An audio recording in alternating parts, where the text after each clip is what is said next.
Class 8 science का chapter 4 materials, metals and non metals. तो देखिए, तो हमें स्टार्टिंग में बताया गया मटेरियल ऑब्जेक्ट आयरन कैसा होता है, कोल, सल्फर, कॉपर वगैरह जो होते हैं हमें दिखने में कैसे होते हैं, शाइनी से होते हैं या डल से होते हैं, हार्डनेस कैसी होती है, मतलब बहुत ही हार्ड होते हैं, मोड़ नहीं सकते आप अपने उन्हें हाथ से, या किस टाइप का होता है। तो वो हम लोग इसका आंसर हमें आगे चैप्टर जब पढ़ेंगे तब मिलेगा। तो देखिए, materials, can you name the materials which are metal. Metal कौन से मटीरियल होते हैं, तो मेटल की कुछ प्रॉपर्टीज़ होती हैं, तो वही हम लोग पहले देखेंगे। मेटल और नॉन मेटल को हम उनकी फिजिकल और केमिकल प्रॉपर्टीज़ के बेसिस पे जो है वो डिवाइड कर सकते हैं। तो देखिए, हम लोग को पहले भी पढ़ चुके हैं जो फिजिकल प्रॉपर्टीज़ होती है मेटल की, जैसे कि लश्य, मेटल जो है वो चमकता है, मेटल काफ़ी जो है हार्ड होते हैं, मेटल मेलिएबल होते हैं, डक्टाइल होते हैं, ये सारी की सारी प्रॉपर्टी अब हम लोग इसमें देखेंगे, physical properties of metals and non metals. तो वही स्टार्टिंग में चैप्टर में बताया गया है, कहीं कहीं एग्जांपल्स देके, जैसे कि ब्लैक स्मिथ क्या आयरन को क्या करता है, बीट करता है उसको तोड़ने के लिए, उससे नई नई चीज़ें बनाने के लिए, अलग अलग शेप में उसको कन्वर्ट करने के लिए। तो वही है कि जो शेप होती है आयरन के नेल की और एल्युमिनियम के वायर की, उसको क्या किया जा सकता है, चेंज किया जा सकता है। तो मतलब मेटल की शेप को चेंज किया जा सकता है उसको बीट करके, मतलब उसकी पिटाई करके, ये नहीं होता है उसको, मतलब यही समझ लीजिए आप, हथौड़े मारना तो फिर मेटल की पिटाई करना ही होता है ना। तो मेटल की बीटिंग करके उसकी शेप को जो है वो चेंज किया जा सकता है, और जितना ज़्यादा आप उसको बीट करेंगे उतना ज़्यादा पतली शीट्स में आप उसको जो है चेंज कर सकते हैं। और आप जैसे कि जो सिल्वर फॉइल होती है जिसमें खाना जो है वो पैक किया जाता है, और उसको स्वीट्स के ऊपर भी क्या होता है, लेयरिंग होती है, स्वीट्स को डेकोरेट करने के लिए यूज़ किया जाता है। और एल्युमिनियम फॉइल जो है, एल्युमिनियम फॉइल में भी हम लोग खाना जो है पैक करते हैं, है ना। तो क्या होता है, फूड की रैपिंग के लिए। तो ये सारे के सारे हम लोग क्या करते हैं, जो मेटल्स होती हैं उनको थिन थिन शीट्स में बीट करते हैं।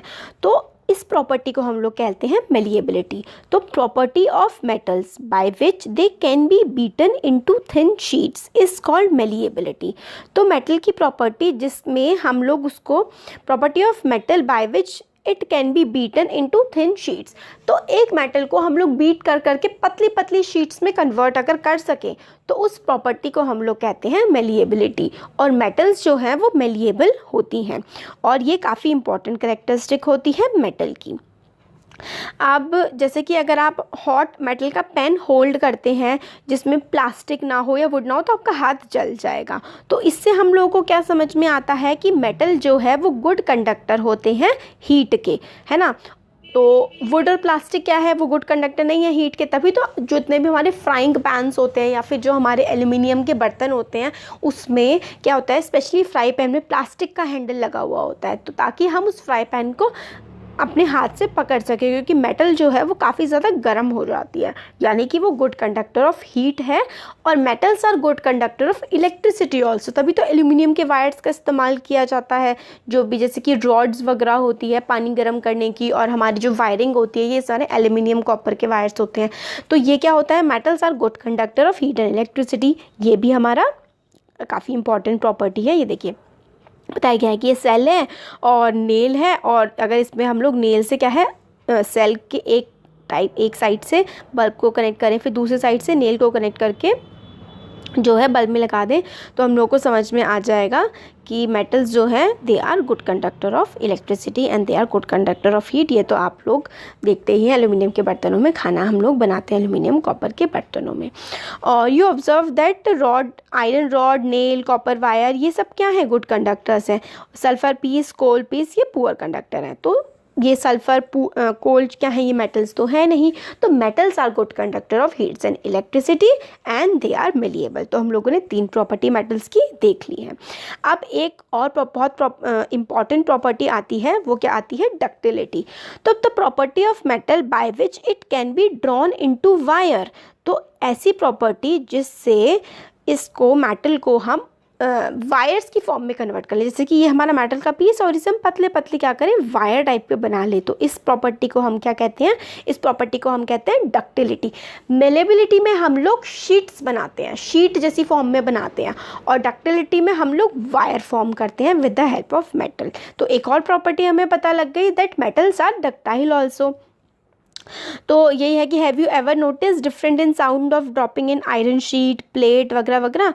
तो शीट क्या होता है, जो मेटल होती है ना वो सोनोरस होती है। तो इसमें हमें यही बताया गया है। नेक्स्ट प्रॉपर्टी मेटल की क्या होती है कि वो एक अलग सी साउंड क्रिएट करती हैं, इसलिए जो घंटी होती है मंदिरों में वो लोहे की होती है या फिर किसी ना किसी मेटल की होती है, तांबे की होगी, पीतल की होगी, मोस्टली क्या होती है, पीतल की होती है। तो वो इसलिए होती है क्योंकि मेटल्स क्या होते हैं, metals are sonorous. Metals produce करते हैं रिंगिंग साउंड। जब हम मेटल को स्ट्रक करते हैं, उसको बजाते हैं, तो क्या होता है, उससे एक रिंग जैसी साउंड जो है वो जनरेट होती है। तो things made of metal produce ringing sound when they struck hard. तो things made of metal produce ringing sound when they struck hard. जब आप कोई भी चीज़ मेटल की बनी हुई है, आप उसको काफ़ी तेज़ी से उस पर मारोगे ना, तो एक रिंगिंग सी, जिसकी रिंग बजती है ना, झन झन झन झन, इस टाइप की कुछ साउंड क्रिएट होती है। तो metals produce ringing sound, so they are called sonorous. तो मेटल रिंग जैसी साउंड प्रोड्यूस करते हैं, इसलिए वो सोनोरस होते हैं। तो हम लोगों ने क्या क्या देखा, आफ्टर परफॉर्मिंग अवर एक्टिविटीज़ हम लोगों ने देखा मेटल्स क्या होती हैं, हार्ड होती हैं। हार्ड कैसे, देखिए आप लोहे को क्या अपने हाथ से मोड़ सकते हैं, नहीं मोड़ सकते ना। आप रबड़ को अपने हाथ से मोड़ सकते हैं। तो जिस चीज़ को आप उसकी शेप इजीली चेंज ना कर पाएँ, आपको जिसकी शेप चेंज करने के लिए बहुत ही मशक्क़त, बड़ी मेहनत करनी पड़े, तो वो क्या चीज़ होती है, वो चीज़ हार्ड होती है। मेटल्स में लश्यर होता है। लश्यर का मतलब होता है मेटल क्या करती है, शाइन करती है, मेटल काफ़ी चमकती है। तो सोना हो गया, गोल्ड हो गया, है ना, सिल्वर हो गया, लोहा जो नया होता है तो काफ़ी चमकता है, एल्यूमिनियम कितनी चमकती है, कॉपर चमकता है। तो क्या होता है, यही प्रॉपर्टी होती है लश्यर की, चमकने की। मेलिएबल मतलब शीट में उसको चेंज किया जा सकता है। डक्टाइल मतलब उसको हम वायर में तोड़ सकते हैं, वायर में कन्वर्ट कर सकते हैं। सोनोरस का मतलब होता है जिस चीज़ में से साउंड आती है, रिंगिंग साउंड आती है। Good conductor of heat and electricity मतलब आप गैस पे रखिए मेटल को, जैसे कि एल्युमिनियम को, वो गर्म हो जाएगी और इलेक्ट्रिसिटी कंडक्ट करती है, क्योंकि वायर्स हम लोग देखते हैं, कॉपर, एल्युमिनियम वगैरह के वायर्स हमारे बने होते हैं। तो मटेरियल्स जो ये सारी प्रॉपर्टीज़ को पोजेस करते हैं, मतलब ये प्रॉपर्टीज़ जिन मटेरियल्स में होती हैं, उनको हम क्या कहते हैं, उनको हम लोग मेटल्स कहते हैं। Materials that possess these general properties are called metals। तो एग्जाम्पल होते हैं इन मेटल के iron, copper, aluminium, calcium, magnesium etcetera. तो आयरन, कॉपर, मैग्नीशियम, कैल्शियम, ये सारी की सारी चीज़ें क्या हैं, ये हमारी सारे के सारे मेटल्स हैं। अब मेटल के कॉन्ट्रास्ट में क्या होते हैं, नॉन मेटल होते हैं। जो मेटल होते हैं, मेटल की हमने प्रॉपर्टीज़ देख ली। अब कुछ होते हैं नॉन मेटल, जिनमें इनकी अपोजिट प्रॉपर्टीज़ होती हैं, या फिर ये वाली प्रॉपर्टीज़ इसमें नहीं होती हैं। तो मटेरियल्स जैसे कि कोल हो गया, सल्फ़र हो गया, ये काफ़ी सॉफ्ट होते हैं और काफ़ी डल होते हैं अपीयरेंस में। मतलब हार्ड नहीं होते, काफ़ी सॉफ्ट से होते हैं, शाइनी नहीं होते, डल डल से होते हैं। कोल में से आपको कौन सी शाइन आती है, सल्फ़र में से भी कोई शाइन नहीं आती है। तो ये क्या होते हैं, ये हमारे नॉन मेटल होते हैं। और ये break down into powdery mass on tapping with the hammer. और हैमर से आप टैप करेंगे, हैमर होता है हथौड़ा, हथौड़े से आप इनमें मारेंगे, हार्ड नहीं होते ये, तो क्या करेंगे, पाउडर जैसी चीज़ में कन्वर्ट हो जाएंगे। इनमें से कोई साउंड भी नहीं आएगी। ये इलेक्ट्रिसिटी के, हीट के भी पुअर कंडक्टर होते हैं। तो इनको हम क्या कहते हैं, इनको हम लोग नॉन मेटल कहते हैं। और नॉन मेटल के एग्जांपल है जैसे कि सल्फ़र, कार्बन, ऑक्सीजन, फॉस्फोरस, ये सारे के सारे एग्जांपल हैं हमारे नॉन मेटल के। अब बॉक्स जो है बड़े इंपॉर्टेंट होते हैं। तो देखिए, metals like sodium and potassium are soft.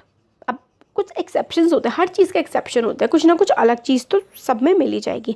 Sodium और पोटेशियम क्या है, मेटल है, मगर इतने सॉफ्ट हैं कि इनको हम लोग चाकू से भी काट सकते हैं। और मर्क्यूरी एक इकलौती ऐसा मेटल है जो लिक्विड स्टेट में हम लोगों को मिलती है रूम टेम्परेचर में। तो ये हमारे एक्सेप्शंस है और ये इंपॉर्टेंट भी हो जाते हैं। तो सोडियम और potassium are soft at room temperature and are soft and they can be cut with the help of knife बोला, चाकू की मदद से सोडियम और पोटेशियम को काटा जा सकता है, बजाय कि ये मेटल होते हैं, तो ये सॉफ्ट होते हैं। कुछ एक्सेप्शंस हैं।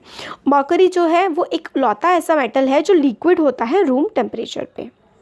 अब हम लोगों ने फिजिकल प्रॉपर्टीज़ देखी थी मेटल्स की, नॉन मेटल्स की भी। अब हम लोग देखते हैं केमिकल प्रॉपर्टीज़। तो chemical properties of metals and non metals. तो रिएक्शन विद ऑक्सीजन। तो जो मेटल्स होते हैं, नॉन मेटल्स होते हैं, उनका रिएक्शन कैसा होता है ऑक्सीजन के साथ। तो पहले हम लोग मेटल का देख लेके चलते हैं। तो रस्टिंग ऑफ आयरन। आयरन क्या होता है, आयरन एक मेटल है।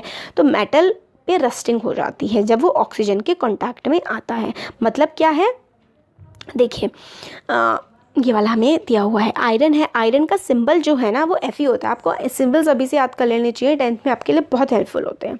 तो आयरन का सिंबल होता है Fe, ऑक्सीजन का सिंबल होता है O2, वाटर का सिंबल होता है H2O।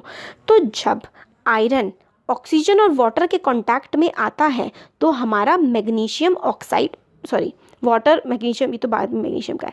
तो देखिए वाटर, ऑक्सीजन और आयरन जब ये सब कांटेक्ट में आते हैं तो हमारा बनता है FeO, आयरन की ऑक्साइड बन जाती है। ठीक है, FeO बन जाता है और हमारी हाइड्रोजन गैस का लिबरेशन हो जाता है, हाइड्रोजन गैस ऊपर उड़ के निकल जाती है। तो ये काफ़ी इंपॉर्टेंट चीज़ है इसमें कि इस तरीके से जो है ये प्रॉपर्टी एक्ट करती है। 3Fe, यहाँ पे 3 इक्वेशन का बैलेंसिंग ये सभी 10th में आता है। 3Fe और ये देखिए 2 ऑक्सीजन है, ये 1 ऑक्सीजन है, तो यहाँ पे 3 ऑक्सीजन 2 हाइड्रोजन थे, 2 हाइड्रोजन था, हाइड्रोजन गैस ऊपर उड़ गई। तो जब भी आयरन या फिर जब भी मेटल जो है ऑक्सीजन के साथ रिएक्ट करती हैं तो उस मेटल की ऑक्साइड बनती है। तो जब मेटल ऑक्सीजन के साथ रिएक्ट करेंगी तो मेटल ऑक्साइड बनेगा। ऐसे ही जब MgO2 के साथ रिएक्ट करेगी तो MgO बनेगा, है ना, मैग्नीशियम ऑक्साइड बनेगा। अब आगे देखते हैं। ये हम लोगों ने देख लिया जब मेटल ऑक्सीजन के साथ रिएक्ट करते हैं तो उनके ऑक्साइड्स बनते हैं। अब कॉपर के बारे में हमें बॉक्स, येलो बॉक्सेस जो है ना ये काफ़ी इंपॉर्टेंट होते हैं। तो जब कॉपर वेसल, जब हम लोग हवा के कांटेक्ट में उसको रखते हैं काफ़ी लंबे समय तक तो उसमें ग्रीन कलर की कोटिंग हो जाती है। जैसे आयरन पे क्या होता है, ब्राउन कलर की कोटिंग होती है ऑक्साइड की, तो इसी तरीके से कॉपर पे क्या होता है, काफ़ी मॉइस्चर जैसी वो ग्रीन कलर की कोटिंग हो जाती है। तो कॉपर पे होती है हमारी ग्रीन कलर की कोटिंग, कॉपर वेसल पे हमारी ग्रीन कोटिंग होती है। ग्रीन मटेरियल क्या है, मिक्सचर है। The green material is mixture of copper hydroxide CuHO2, CuOH का होल स्क्वायर। ठीक है, तो जो ग्रीन मटेरियल है वो मिक्सचर है कॉपर हाइड्रोक्साइड CuOH का whole square and copper carbonate. तो CuOH का होल स्क्वायर है जो उस पर कोटिंग होती है ना वो ये होता है, और CuCO3 होती है। मतलब आप समझ लीजिए कि ऑक्साइड बन जाती है कॉपर हाइड्रोक्साइड की और कॉपर कार्बोनेट की। तो ये रिएक्शन होता है, कॉपर है, हाइड्रोजन, कार्बन डाइऑक्साइड और ऑक्सीजन के कंटैक्ट में आई तो कॉपर हाइड्रोक्साइड और कॉपर कार्बोनेट बन जाता है। और ये प्रोसेस जो होता है ना इसको हम रस्टिंग बोलते हैं वैसे। अब मैग्नीशियम रिबन वाली वही एक्टिविटी है कि क्या होता है, जब भी देखिए मेटल्स जो हैं वो ऑक्सीजन के कांटेक्ट में आती हैं तो उनकी ऑक्साइड्स हमारी बन जाती हैं। अब इस सॉल्यूशन एसिडिक और basic, how you can assert, तो अब